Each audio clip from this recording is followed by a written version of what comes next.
polylines in Davinci Resolve. Woo!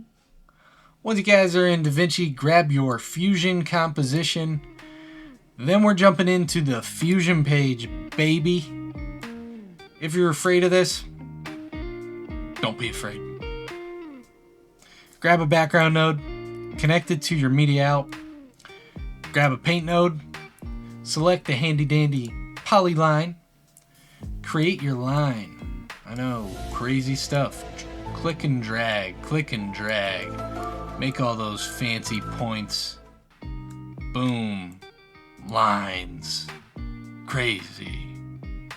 Now it's not animated yet, but we're gonna do that next. Go ahead and come to about, let's say, frame 100 or wherever you want to animate.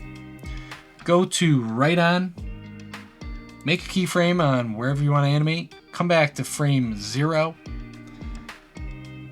Drag the endpoint to 0. Now we got our animation. You guys like explosions? You guys like bombs? I'm going to show you how to attach a bomb to this line.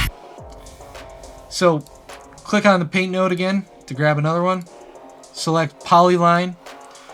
Once you got polyline, go to paint 1. Come down here, right click, publish. Go to paint 2, stroke controls. Right click here. Connect to polyline value.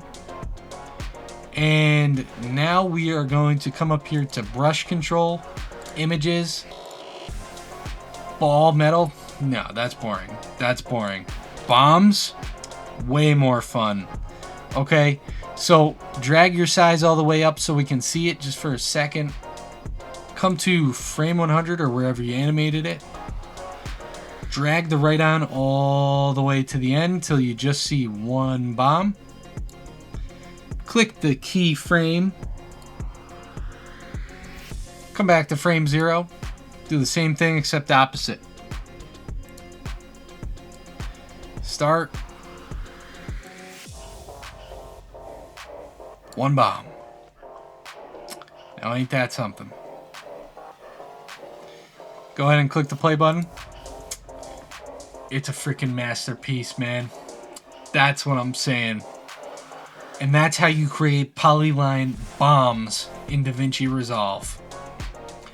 If you guys got something out of today's video, make sure you check out my video on reusing effects right here, so that way you don't need to create this again. Make it and save it.